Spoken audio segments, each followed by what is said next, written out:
గోధుమ పిండితో కజ్జికాయలు. గోధుమ పిండితో చేసినా కానీ కజ్జికాయలు బాగా క్రిస్పీగా వస్తాయండి. చూడండి ఇవి ఎంత క్రిస్పీగా ఉన్నాయో. చిన్న చిన్న టిప్స్ ఫాలో అవుతూ పిండిని ఈ విధంగా కలిపి చేశారంటే చక్కగా క్రిస్పీగా వస్తాయి. టేస్ట్ కూడా ఈ పద్ధతిలో చేసి చూడండి, టేస్ట్ కూడా చాలా చాలా బాగుంటాయి. మరి ఈ కజ్జికాయలు ఎలా తయారు చేసుకోవాలో చూసేద్దాం రండి. ముందుగా మనం కజ్జికాయలకి పై పిండి కలుపుకుందాము. జల్లెడలో 2 కప్పుల గోధుమ పిండి వేసుకోవాలి. వెయిట్లో వచ్చేసి 1/2 కిలో గోధుమ పిండి చక్కగా జల్లించుకోవాలి. జల్లించుగా చివరిగా వచ్చిన ఈ పొట్టుని పక్కన పెట్టేసుకోండి. ఇప్పుడు ఈ పిండిని పక్కన పెట్టేసి కజ్జికాయలు క్రిస్పీగా రావడానికి ఇందులో మనం రవ్వ వేస్తాం. బొంబాయి రవ్వ, సూజీ అంటారు కదా, 1.5 కప్పులు వేసుకోవాలి. వెయిట్లో వచ్చేసి ఇది కూడా 1/2 కిలో గోధుమ పిండికి 1/2 కిలో రవ్వ వేసుకోవాలి. రవ్వని మిక్సీ జార్లో వేసుకుని మధ్య మధ్యలో ఆపుకుంటూ కొంచెం మెత్తగా అయ్యేంత వరకు గ్రైండ్ చేసుకోవాలి. ఈ రవ్వని కూడా గోధుమ పిండిలో వేసేసుకోవాలి. ఇప్పుడు ఇందులో కొంచెం సాల్ట్, ఒక 1/2 టీ స్పూన్ కంటే కూడా కొంచెం తక్కువ సాల్ట్ వేసుకుని రవ్వ, గోధుమ పిండి, ఈ సాల్ట్ అంతా కూడా బాగా కలిసేలాగా కలుపుకోవాలి. ఇలా కలిపేసుకుని ఇందులో 1/2 కప్పు వేడి నూనె కానీ నెయ్యి కానీ వేసుకోవాలి. బాగా మరిగించుకున్న వేడి నూనె కానీ నెయ్యి కానీ వేసుకోవాలి. నూనె బాగా వేడిగా ఉంటుంది కదా, ముందు చుట్టూ ఉన్న పొడి పిండిని పైన వేసేసుకుంటే చల్లగా అయిపోతుంది త్వరగా. ఇప్పుడు ఈ నూనె అంతా కూడా పిండికి బాగా పట్టేలాగా కలుపుకోవాలి. ఒక 5 నిమిషాల పాటు పిండిని బాగా చూడండి చేతి విధంగా రబ్ చేస్తూ ఈ నూనె అంతా కూడా పిండికి బాగా పట్టించాలి. ఇలా పిండికి నూనె బాగా పట్టించి కలిపితే క్రిస్పీగా వస్తాయి కజ్జికాయలు. మనం కొంచెం పిండి తీసుకుని ముద్ద కట్టామంటే చూడండి ఈజీగా ముద్ద అయిపోయింది. ఈ విధంగా ఉండాలి పిండి. ఇప్పుడు ఇందులో కొంచెం నీళ్ళు పోసుకుంటూ పిండిని కొంచెం సాఫ్ట్గా కలుపుకోవాలి. మనం రవ్వ వేసాం కదా, నీళ్ళు పోస్తూ ఉంటే పిండి పీల్చేసుకుంటూ ఉంటుంది. చూసుకుంటూ కొంచెం నీళ్ళు పోసుకుంటూ కలుపుకోవాలి. నాకైతే 1 కప్ కంటే కూడా కొంచెం ఎక్కువ నీళ్ళే పట్టాయి. 1.5 కప్ వరకు నీళ్ళు పట్టాయి. చూసుకుంటూ కలుపుకోవాలి.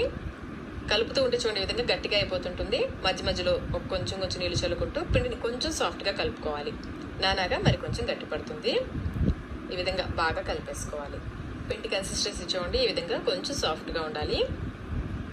ఇలా కలిపేసుకుని పిండి ఆరిపోకుండా తడి క్లాత్తో కవర్ చేసేసి ఒక అరగంట పాటు పిండిని నాననివ్వాలి. ఈలోపు మనం స్టఫింగ్ తయారు చేసుకుందాము. స్టవ్ పైన ప్యాన్ పెట్టేసుకుని 1/2 కప్పు నువ్వులు వేసుకుని లో ఫ్లేమ్లో చిటపట్లాడేంత వరకు వేయించుకోవాలి. నువ్వులు వేగాక ఒక ప్లేట్లోకి తీసి పక్కన పెట్టేసుకోండి. ఇప్పుడు స్టవ్ పైన మళ్ళీ ప్యాన్ పెట్టేసుకుని 2 టేబుల్ స్పూన్ల నెయ్యి వేసి, నెయ్యి కాగిన తర్వాత 1/2 కప్పు జీడిపప్పు, బాదం పప్పు కలిపి చిన్న ముక్కలుగా కట్ చేసి 1/2 కప్పు వరకు వేసుకోవాలి. వీటిని కూడా ఎర్రగా వేయించుకోవాలి. ఇవి వేగాక తీసి పక్కన పెట్టేసుకోండి. ఇప్పుడు మిక్సీ జార్లో 2 కప్పుల పుట్నాలు, తినేశనగపప్పు అంటారు కదా, 2 కప్పులు వేసుకుని కొంచెం బరకగా గ్రైండ్ చేసుకోవాలి. మరి మెత్తగా కాకుండా కొంచెం బరకగా గ్రైండ్ చేసుకుని ఒక ప్లేట్లోకి తీసేసుకోండి. చూడండి ఈ విధంగా కొంచెం బరకగా ఉండాలి. ఇప్పుడు మళ్ళీ మిక్సీ జార్లో మనం వేయించుకున్న నువ్వులు ఉన్నాయి కదా, అవి వేసేసుకుని ఇందులో 10 వరకు యాలకులు వేసేసి మధ్య మధ్యలో ఆపుకుంటూ గ్రైండ్ చేసుకోవాలి. కంటిన్యూస్గా తిప్పేశారంటే నూనె వచ్చేస్తుంది. ఈ విధంగా పొడిగా గ్రైండ్ చేసేసుకుని పుట్నాల పొడిలో వేసేసుకోవాలి. ఇప్పుడు మళ్ళీ మిక్సీ జార్లో 1/2 కప్పు ఎండు కొబ్బరి ముక్కలు చిన్నగా కట్ చేసుకుని ఎండు కొబ్బరి ముక్కలు వేసి గ్రైండ్ చేసుకుని ఆ పొడిని కూడా ఇందులో వేసేసుకోవాలి. ఇప్పుడు ఇందులో 2 కప్పుల తురిమిన బెల్లం వేసుకోవాలి. ఇప్పుడు ఈ బెల్లం అంతా కూడా ఇందులో బాగా కలిసేలాగా కలుపుకోవాలి. మనం కొబ్బరిని గ్రైండ్ చేసి వేసాం కదా, మీరు కావాలంటే తురిమి కూడా వేసుకోవచ్చు.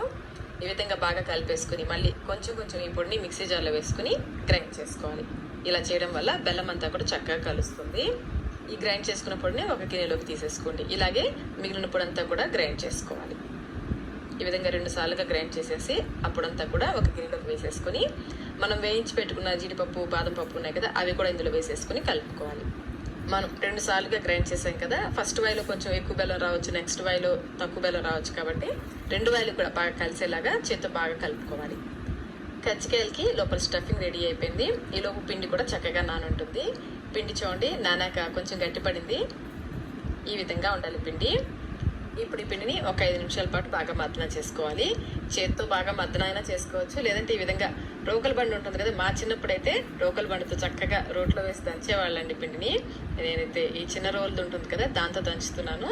ఇలా చేయడం వల్ల బాగా గుల్లగా వస్తాయి, బాగా క్రిస్పీగా వస్తాయి కజ్జికాయలు. మీకు ఎలా వీలుగా ఉంటే చేత్తో మద్దన చేయగలిగితే చేత్తో అయినా చేసుకోవచ్చు, లేదంటే ఈ విధంగా రోకల బండితో కూడా పిండిని బాగా దంచుకోవచ్చు.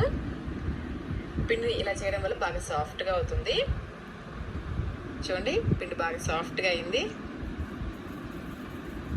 ఇప్పుడు కొంచెం ఈ పిండిని తీసుకుంటూ మిగిలిన పిండి ఆరిపోకుండా తడి క్లాత్తో కవర్ చేసేసి పక్కన పెట్టేసుకోండి. పొడి పిండి చల్లుకుంటూ మరీ పల్చగా కాకుండా అలానే మరీ మందంగా కాకుండా చపాతీలాగా రోల్ చేసుకోవాలి. చూడండి ఇంత మందం ఉండేలాగా రోల్ చేసుకోవాలి. దీన్ని పక్కన పెట్టేసుకొని కజ్జికాయల చెక్కకి ఈ విధంగా పొడి పిండిని చల్లుకోవాలి. పొడి గోధుమ పిండి ఉంటుంది కదా, అది చల్లుకుంటే మనం కజ్జికాయలు ఒత్తేటప్పుడు అంటుకోకుండా చక్కగా ఈజీగా వచ్చేస్తాయి. ఎక్స్ట్రా పిండిని తీసేసుకుని ఈ చపాతీని దీనిపైన పెట్టేసి ఒక్కొక్క గరిటెడు మనం తయారు చేసిన స్టఫింగ్ని వేసుకోవాలి. పెరుగు గరిటె ఉంటుంది కదా, ఆ గరిటెతో ఒక గరిటె వేస్తే కరెక్ట్గా సరిపోతుంది. నీళ్ళని కొంచెం వేలుతో తడుపుకుంటూ అంచుల్ని ఈ విధంగా తడుపుకోవాలి. ఇలా నీళ్ళతో తడపడం వల్ల మనం కజ్జికాయలు నూనెలో వేసినప్పుడు విడిపోకుండా చక్కగా వస్తాయి.